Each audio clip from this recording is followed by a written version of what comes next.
Hello students, IB technical classes के अंदर आप सबका स्वागत है। आज हम लोग नया यूनिट चालू कर रहे हैं जिसके अंदर हम लोग चॉपर की बात करेंगे। ठीक है, चॉपर क्या है? तो इसी को हम लोग डीसी टू डीसी कन्वर्टर बोलते हैं, यानी कि ऐसा डिवाइस, एक ऐसा उपकरण जिससे हम लोग वेरिएबल डीसी प्राप्त कर सकते हैं इनपुट के रूप में डीसी देकर। तो अब तक हम लोग सिर्फ ये पढ़ते आए थे कि ट्रांसफार्मर की मदद से हम लोग एसी को स्टेप अप या स्टेप डाउन कर सकते हैं, डीसी को नहीं कर सकते हैं। तो ये पूरी तरह से बात गलत है, क्योंकि हम लोग ट्रांसफार्मर की सहायता से एसी टू एसी कन्वर्ट कर पाते हैं, लेकिन डीसी टू डीसी कन्वर्ट करने के लिए, यानी डीसी की वैल्यू को बढ़ाने या घटाने के लिए हमारा एक डिवाइस यूज होता है जिसका नाम क्या होता है? चॉपर, या इसी को हम लोग क्या कहते हैं? DC to DC converter.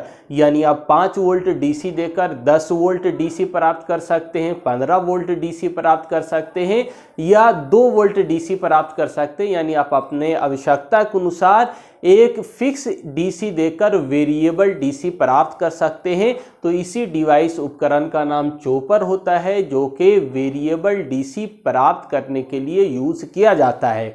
तो आज हम लोग समझेंगे किस तरह से ऑपरेट करता है, वर्क करता है। तो सबसे पहले इसका जो सिंबल बताया जाता है, यदि आपको दिखाएं तो सिंबल बहुत आसान होता है, यानी कहीं पर भी हम लोग क्या कर सकते हैं, इसको एक स्विच के माध्यम से दिखाते हैं। तो यही आपका क्या हो गया? चॉपर। तो चॉपर क्या है? एक प्रकार का स्विच है जिसके माध्यम से हम सर्किट को ऑन ऑफ करके वोल्टेज की वैल्यू को बढ़ाते हैं या घटाते हैं। तो एक्चुअली केवल चॉपर जो है स्टेप अप या स्टेप डाउन नहीं करता है, बल्कि चॉपर के अंदर और भी सर्किट इक्विपमेंट लगे हुए होते हैं। यानी चॉपर सर्किट की मदद से हम लोग वोल्टेज को बढ़ाते हैं या घटाते हैं, जबकि चॉपर एक स्विच की तरह काम करता है, सर्किट को ऑन या ऑफ करता है, जिसकी मदद से हमारा वोल्टेज बढ़ता है या घटता है। कैसे काम होगा उसको आगे डिटेल में हम लोग बात करेंगे। तो चॉपर अभी याद रखिए कि एक स्विच होता है जिसकी मदद से सर्किट को ऑन ऑफ करके वोल्टेज बढ़ाया या घटाया जाता है। अब यहाँ पर चॉपर के रूप में कौन सा डिवाइस यूज होगा, उपकरण होगा? तो जो हम लोगों ने पावर इलेक्ट्रॉनिक्स डिवाइस पढ़ा है, जो कि ऑन और ऑफ दोनों हो जाता है, जैसे आपका मॉसफेट है, IGBT है, UJT है। तो जितना भी डिवाइस है जो कि फुल्ली कंट्रोल डिवाइस होता है, जिसको हम लोग आसानी से ऑन भी कर सकते हैं, ऑफ भी कर सकते हैं, उस सारे डिवाइस को हम लोग एज ए स्विच यानी एज ए चॉपर यूज कर सकते हैं। रही SCR की बात, तो SCR के बारे में हम लोग जानते हैं कि ये क्या है? सेमी कंट्रोल डिवाइस है। ऑन तो कर सकते हैं, लेकिन ऑफ हम लोग इसको आसानी से नहीं कर पाते हैं। तो ऑफ करने के लिए यदि हम लोग कम्यूटेशन सर्किट लगाएंगे, तो हम लोग SCR को भी क्या कर सकते हैं? चॉपर के रूप में यूज कर सकते हैं, यदि हम लोग कम्यूटेशन सर्किट SCR के साथ लगाएंगे, जो कि फोर्सफुली चॉपर यानी SCR को ऑफ किया जाता है। तो यदि SCR को ऑन के साथ साथ ऑफ भी करने की फैसिलिटी होगी, तो हम लोग उसको चॉपर के रूप में यूज कर सकते हैं। तो ये बेसिक बात हो गई। अब आइए समझते हैं हम लोग चॉपर की सहायता से किस तरह से हमारा वोल्टेज बढ़ता है या घटता है। तो हम लोग सबसे पहले स्टेप डाउन चॉपर की बात करेंगे। यानी चॉपर को हम लोग 2 कैटेगरी में बांट सकते हैं। एक जिसकी सहायता से वोल्टेज बढ़ा लेंगे, डीसी वोल्टेज, उसको स्टेप अप चॉपर कहेंगे, और जिसकी सहायता से वोल्टेज घटा लेंगे उसको स्टेप डाउन चॉपर कहेंगे। तो अभी हम लोग क्या बोल रहे हैं? स्टेप डाउन चॉपर की बात कर रहे हैं। इसी को हम लोग बक चॉपर भी कहा जाता है या बक कन्वर्टर भी बोलते हैं, और यदि स्टेप अप रहेगा तो उसको बूस्ट कन्वर्टर बोलते हैं, या हम लोग स्टेप अप चॉपर बोलेंगे। तो आगे उसकी चर्चा करेंगे। अभी हम लोग स्टेप डाउन चॉपर की बात कर रहे हैं, या इसी को बक कन्वर्टर भी बोला जाएगा, नाम याद रखिएगा।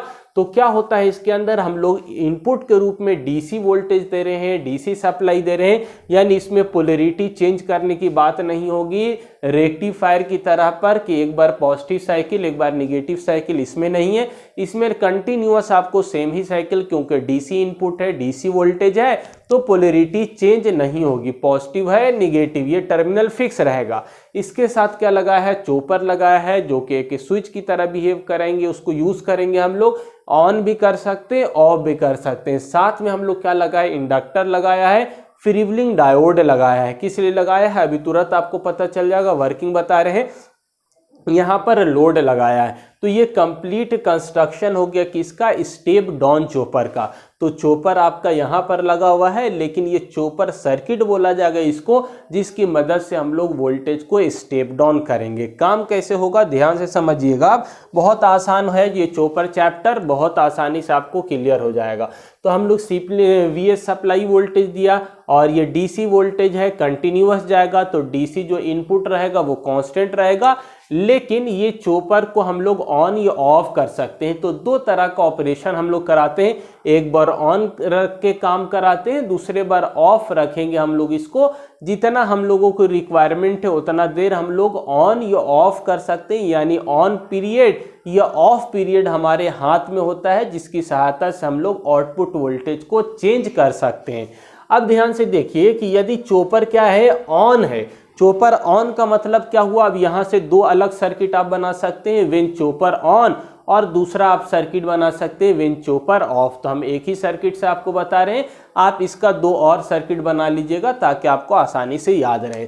तो चॉपर जब ऑन रहेगा तो ये शॉर्ट की तरह बिहेव करेगा। अब जब शॉर्ट की तरह बिहेव करेगा तो आप देखिए करंट कहाँ से जाएगा, लोड की तरफ जाएगा या फ्रीव्हीलिंग डायोड की तरफ जाएगा। तो ऑब्वियस है कि इधर से नहीं आएगा क्योंकि ये रिवर्स बायस हो जाएगा।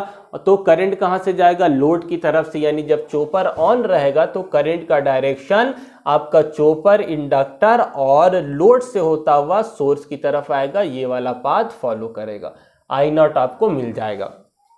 ये पहला केस हो गया। दूसरा केस हम लोग, ये चॉपर का फर्स्ट केस हो गया जब हम लोग चॉपर क्या किए हुए, ऑन किए हुए हैं तब। दूसरा क्या केस बनेगा, जब चॉपर ऑफ रहेगा तब। तो जब चॉपर ऑफ रहेगा तो उस समय क्या होगा, तो जो चॉपर ऑफ रहेगा तो यहाँ से ये वाला ऑफ होगा। तो अब देखिए कोई भी सप्लाई वोल्टेज जो है क्या लोड के क्रॉस अपीयर होगा, तो आपका लोड के क्रॉस वोल्टेज अपीयर नहीं होगा क्योंकि ये ओपन सर्किट है। तो जो भी वोल्टेज है वो यहाँ पर अपीयर हो जाएगा। तो ये वाला जो करंट है, सप्लाई करंट, वो लोड की तरफ नहीं जाएगा क्योंकि ये क्या, चॉपर ऑफ हो गया, रास्ता ब्लॉक हो गया।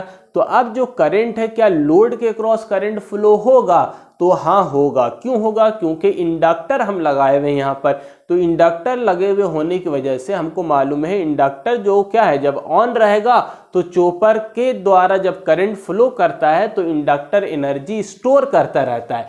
और जब चॉपर एनर्जी स्टोर अपने अंदर कर लिया और जब हम चॉपर को ऑफ कर देंगे तो इंडक्टर अपने एनर्जी को डिलीवर करने लगेगा, देने लगेगा। तो उस एनर्जी डिलीवर की वजह से क्या होगा, करंट फ्लो होगा और ये करंट क्या करेगा, आपका इस फ्रीव्हीलिंग डायोड से होता हुआ सर्किट को पूरा करेगा, यानी अभी भी करंट इसके अंदर फ्लो करेगा। अब देखिए ये फॉरवर्ड बायस हो गया है, डायोड से होता हुआ, इंडक्टर से होता हुआ लोड की तरफ करंट आएगा। तो यहाँ पर क्या आपका जो आउटपुट वोल्टेज है हमको मिलेगा, चूंकि अब एनर्जी क्या है, इंडक्टर एनर्जी दे रहा है और कोई सप्लाई वोल्टेज नहीं है। ये पाथ कैसा हो गया, ये शॉर्ट पाथ हो गया क्योंकि ये फॉरवर्ड बायस हो गया तो शॉर्ट हो जाएगा और करंट कंटिन्यूअस फ्लो होगा। तो यहाँ पर इसके क्रॉस वोल्टेज ड्रॉप क्या होगा, जीरो होगा और वही वोल्टेज यहाँ पर अपीयर होगा, यानी वी नॉट क्या हो जाएगा, आपका आउटपुट वोल्टेज जीरो होगा। कब, जब चॉपर ऑन, ये जब चॉपर ऑफ हो जाएगा और फ्रीव्हीलिंग डायोड कंडक्ट करने लगेगा तब, तो आपका ये वी नॉट जीरो हो जाएगा। और जब चॉपर ऑन था तो चॉपर ऑन था तो यहाँ पर क्या हो रहा था, शॉर्ट हो जा रहा था। तो जो भी वोल्टेज था वो इसके क्रॉस अपीयर होगा और वी जो फ्रीव्हीलिंग डायोड के क्रॉस, और वही वोल्टेज क्या होगा, आपका लोड के क्रॉस अपीयर होगा। तो पहला वाला केस के अंदर क्या हो रहा था कि करंट आपका फ्लो हो रहा था और वोल्टेज जो था Vs वो लोड वोल्टेज के बराबर था, आपका आउटपुट वोल्टेज के बराबर। लेकिन जब चॉपर ऑफ हो गया तो उस समय आपका वोल्टेज चॉपर के क्रॉस अपीयर होगा, लोड के क्रॉस वोल्टेज जीरो हो जाएगा, जबकि दोनों केस में करंट हमको कंटिन्यूअस मिलेगा। तो इन्हीं सारी बात को हमने वेवफॉर्म से अब दिखाया है। दोनों सर्किट अलग अलग आप बना लीजिएगा, एक बार चॉपर ऑन और दूसरी बार चॉपर ऑफ। तो अब देखिए वोल्टेज हमारा जो टोटल एवरेज आउटपुट वोल्टेज होगा वो बढ़ा या घटा, तो आपको ग्राफ से समझ में आ जाएगा। तो मान के चलिए हम लोग दिखाया है आपका आउटपुट वोल्टेज, आप इनपुट वोल्टेज दिखाना चाहते हैं तो क्या दिखा दीजिए, टाइम ले लीजिए, टाइम के साथ साथ Vs दिखा दीजिए। ये क्या है, कांस्टेंट यानी कंटिन्यूअस आपको वोल्टेज मिल रहा है। लेकिन आपका जब चॉपर ऑन है तो चॉपर ऑन वाले पीरियड में हमको क्या हो रहा था, यहाँ पर वोल्टेज 0, तो जो Vs था वो किसके बराबर, V0 के बराबर होगा। तो यहाँ पर V0 का जो वैल्यू होगा, Vs की वैल्यू, वो सेम मैग्नीट्यूड अपीयर होगा कहाँ पर, V0 के अक्रॉस। यानी टर्न ऑन, जब चॉपर ऑन था तो वोल्टेज अपीयर होगा सप्लाई वोल्टेज के बराबर होगा। लेकिन जब चॉपर ऑफ हो गया तो यहाँ पर फ्रीव्हीलिंग डायोड काम करने लगा, जिसकी वजह से आउटपुट वोल्टेज 0। तो हमने देखा है जब चॉपर ऑफ होगा, टर्न ऑफ टाइम जो है उस पीरियड के अंदर, इस वाले पीरियड के अंदर V0 की वैल्यू क्या है, 0 है। और यहाँ पर जो आउटपुट वोल्टेज है वो किसके बराबर है, Vs। इसी तरह फिर से जब ऑन होगा तो V0 आपका बराबर हो जाएगा Vs के, ऑफ हो जाएगा तो V0 बराबर हो जाएगा 0 के। पीरियड चलता रहेगा। तो अब देखिए, खुद देखिए आप कि यहाँ पर इनपुट वोल्टेज के रूप में आपका मैग्नीट्यूड, जितना मैग्नीट्यूड उतना ही यहाँ पर ही बनाइएगा, वो मैग्नीट्यूड आपका सेम यहाँ पर, ठीक है, इनपुट वोल्टेज के रूप में। तो इनपुट वोल्टेज कंटिन्यूअस मिल रहा था, तो यहाँ का जो वोल्टेज है क्या आउटपुट वोल्टेज उसके बराबर होगा, एवरेज निकालिएगा तो बिल्कुल नहीं, क्योंकि ये पीरियड में क्या टोटल टाइम अगर हम लोग मानते हैं टी से, तो आधा पीरियड के अंदर ऑन के अंदर तो वोल्टेज मिल रहा है और ऑफ पीरियड में वोल्टेज नहीं मिल रहा है। तो इन दोनों का एवरेज निकालिएगा तो ऑब्वियस है कि वोल्टेज की वैल्यू क्या हो गई है, घट गई है। तो हमको लोड के क्रॉस वोल्टेज क्या हो गया, घट गया है, और इसी को हम लोग क्या बोलते हैं, स्टेप डाउन चॉपर। तो इसी चीज को यहाँ पर हमने लिखा है, V0 क्या होता है, लेस देन Vs होता है। तो जब V0 output voltage, load voltage, terminal voltage, supply voltage से कम होगा तो उसी को हम लोग स्टेप डाउन चॉपर कहेंगे। तो ग्राफ से आपको बिल्कुल समझ में आ गया होगा कि हमारा आउटपुट वोल्टेज कब मिल रहा है और कब नहीं मिल रहा है, और एवरेज वैल्यू हमारा बढ़ेगा या घटेगा। ऑब्वियस है एक के अंदर पीरियड ऑन पीरियड में मिल रहा है, ऑफ में नहीं मिलेगा। तो जब एवरेज निकालिएगा तो वोल्टेज की वैल्यू क्या हो जाएगी, घट जाएगी। तो आउटपुट वोल्टेज जब घट जाता है तो उसी को स्टेप डाउन चॉपर कहेंगे। करंट क्या होगा, आउटपुट करंट। तो जब हमारा चॉपर ऑन था तो क्या लोड को करंट मिल रहा था कि नहीं मिल रहा था, मिल रहा था। तो ये देखिए, करंट जब मिल रहा था तो करंट धीरे धीरे बढ़ेगा। क्यों बढ़ेगा, क्योंकि इंडक्टर लगा हुआ है और inductor does not allow sudden change of current. तो सप्लाई करंट तो आएगा आउटपुट के क्रॉस, लेकिन धीरे धीरे इंक्रीज करेगा, बढ़ेगा, क्योंकि इंडक्टर वहां पर लगा हुआ। तो हम यहाँ पर I1 इसका नाम दे सकते हैं, I2 इसका नाम दे सकते हैं। यानी I1 से करंट क्या होगा, I2 की तरफ बढ़ेगा। क्यों धीरे धीरे बढ़ रहा है, क्योंकि इंडक्टर लगा हुआ है। और जब चॉपर ऑफ हो जाएगा तब क्या होगा, क्या करंट 0 हो जाएगा, आउटपुट करंट नहीं। सप्लाई करंट तो 0 हो जाएगा, लेकिन आउटपुट करंट 0 नहीं होगा। क्यों नहीं होगा, क्योंकि इंडक्टर लगा हुआ, ये अपना एनर्जी देगा, जिसकी वजह से करंट फ्लो होगा। तो आउटपुट करंट हमको अभी भी मिलेगा I0 करंट, लेकिन अब इसकी वैल्यू धीरे धीरे कम होगी, क्योंकि इंडक्टर एनर्जी स्टोर किया हुआ था, अपने एनर्जी को देगा। तो धीरे धीरे एनर्जी जब घटेगा तो करंट की वैल्यू घटेगी। तो इसलिए हम क्या लिखा रहे हैं, इस ऑफ पीरियड के अंदर करंट की वैल्यू धीरे धीरे घट रहा है। कब तक घटेगा, जब तक एनर्जी आपका इंडक्टर के पास जितना मिनिमम एनर्जी होगा वहां तक घटेगा। जब ऑन कर दिएगा तो फिर से करंट बढ़ना चालू हो जाएगा, फिर ऑफ कर दिएगा तो फिर करंट घटना चालू हो जाएगा। लेकिन करंट आपको कंटिन्यूअस सेम डायरेक्शन में आपको आउटपुट करंट, लोड के क्रॉस करंट मिलता रहेगा। केवल सिर्फ ध्यान देना है कि ऑन पीरियड रहेगा तो करंट बढ़ रहा है, ऑफ पीरियड रहेगा तो इंडक्टर एनर्जी की वजह से करंट फ्लो होगा, जिसकी वैल्यू धीरे धीरे घटेगी। तो करंट की वैल्यू भी घटाते हुए हमने दिखाया है। I2 से फिर I1 होगा, I1 से फिर I2 जाएगा, इसी तरह ये चलता रहेगा। तो ये सप्लाई वोल्टेज हो गया, आउटपुट वोल्टेज, और ये आउटपुट करंट का ग्राफ हो गया। एवरेज वैल्यू निकालना है तो बहुत आसान है। V0 लिया है, पीरियड क्या है, टोटल टाइम है T से भागा दे दिया, टोटल टाइम पीरियड 0 से T है, ले लिया। Vs आपका है सप्लाई वोल्टेज VDT, आउटपुट निकाल रहे हैं वोल्टेज एवरेज के अंदर, तो हम लोग 1/T एवरेज भागा दे दिया है। 0 से T ऑन, ये वाला पीरियड ले लिया, 0 से T ऑन, और फिर यहाँ से T ऑन से T ऑफ, ये वाला पीरियड ले लिया। तो इस वाले पीरियड के अंदर वोल्टेज कितना है, 0 है, तो हम 0 वोल्टेज ले लिया। आप इसको नहीं भी लिखिएगा तब भी चलेगा, आपको समझाने के लिए हमने दिखा दिया। इंटीग्रेशन किया है और वोल्टेज की वैल्यू कितना लिया है, 0 लिया है। तो ये कीजिएगा तो 0 ही आ जाएगा, उसको नेगलेक्ट भी कीजिएगा तो चलेगा। इस 0 से टी ऑन के अंदर वोल्टेज Vs की वैल्यू क्या है, यानी इंटीग्रेशन कीजिएगा तो Vs आपका क्या हो जाएगा, बाहर आ जाएगा, dt का इंटीग्रेशन कीजिएगा t आ जाएगा, t की वैल्यू रखिएगा t ऑन -0 तो t ऑन हो जाएगा, तो आपका यहाँ से फाइनल वैल्यू कितना आएगा, t on by T Guna Vs आ जाएगा। तो ये आपका फॉर्मूला क्या होगा, V नॉट यानी output voltage, average output voltage बराबर t on by T Guna Vs। अब यहाँ से आपको देखकर ये बताना है कि Vs की वैल्यू की तुलना में आउटपुट वोल्टेज का मान बढ़ेगा या घटेगा। तो आप देखकर बता सकते हैं कि वोल्टेज का मान इसमें कम आएगा। क्यों कम आएगा, एग्जाम्पल के तौर पर हम आपको बताते हैं।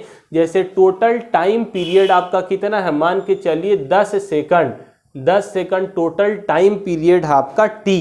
तो क्या t ऑन इस t से बड़ा होगा या छोटा होगा? ऑब्वियस है कि हमेशा छोटा रहेगा, क्योंकि आधा टाइम मान के चले t ऑन है और उसके बाद t ऑफ है, तो t ऑन की वैल्यू कम होगी। तो कितना है, मान के चलते हैं 5 सेकंड है, तो 5 सेकंड को जब भागा दीजिएगा 10 सेकंड से तो कितना आएगा आपका 0.2 आएगा। ठीक है, तो आपका अब 0.2 से गुना कीजिएगा Vs को, तो Vs की वैल्यू क्या हो जाएगी, यानी आउटपुट वोल्टेज जो आपको मिलेगा उसका मान कम मिलेगा, किससे, Vs से। तो हमेशा V नॉट की वैल्यू कम होगी इस केस के अंदर Vs से, सप्लाई वोल्टेज से, इसीलिए हम इसको क्या बोलते हैं, स्टेप डाउन चोपर बोलते हैं। RMS निकालना। अच्छा, ये जो T ऑन बाई टी है, T ऑन बाई टी यानी on period divided by total time period, इन दोनों का जो रेशियो होता है उसी को हम क्या बोलते हैं, ड्यूटी साइकिल बोलते हैं। तो यहाँ पर हमारा T on by T Guna Vs था, तो T ऑन बाई टी को क्या नाम दे रहे हैं, अल्फा नाम दे रहे हैं। अल्फा सब्स्टिट्यूट कर देंगे तो हमारा इक्वेशन आ जाएगा V नॉट बराबर अल्फा गुना Vs, यानी ड्यूटी साइकिल गुना सप्लाई वोल्टेज। इससे गुना कीजिएगा तो V नॉट की वैल्यू कम जाएगी सेंडिंग इन सप्लाई वोल्टेज से। ठीक है, RMS निकालना है, VRMS ले लिया, फिर से हम लेंगे Vs स्क्वायर गुना dt, दो भाग में तोड़ दिया है, T ऑन और T ऑफ वाला पीरियड वो वाला 0 हो जाएगा, T ऑन वाला आपका वैल्यू रख देंगे, Vs स्क्वायर है, बाहर निकाल दिए इसको, dt का इंटीग्रेशन करेंगे, t आ जाएगा, लिमिट सब्स्टिट्यूट कर दियागा, Vs square T on by T आ जाएगा, T ऑन बाई टी को हम लोग अल्फा माने हुए थे, सब्स्टिट्यूट कर देंगे, Vs स्क्वायर। अच्छा, इधर स्क्वायर आपका था, VRMS आपका स्क्वायर में चल रहा था, स्क्वायर को इधर भेज देंगे, रूट आ जाएगा, और रूट को जब निकालिएगा Vs स्क्वायर को रूट से बाहर निकालिएगा, Vs हो जाएगा, T ऑन बाई टी आपका रूट के अंदर रह जाएगा, T ऑन बाई टी को हम लोग अल्फा माना है, अल्फा की वैल्यू सब्स्टिट्यूट कर देंगे, VRMS निकल जाएगा। तो ये सारी वैल्यू आपको याद रखना है। ग्राफ बहुत आसान था, वर्किंग के अंदर 2 डायग्राम बना लीजिएगा, अच्छे से समझ में आ जाएगा। आई होप आपको स्टेप डाउन चोपर बहुत अच्छे से समझ में आया होगा। कोई दिक्कत होगा तो पूछ लीजिएगा। आज के लिए इतना ही, मिलते हैं नए वीडियो में। Thank you.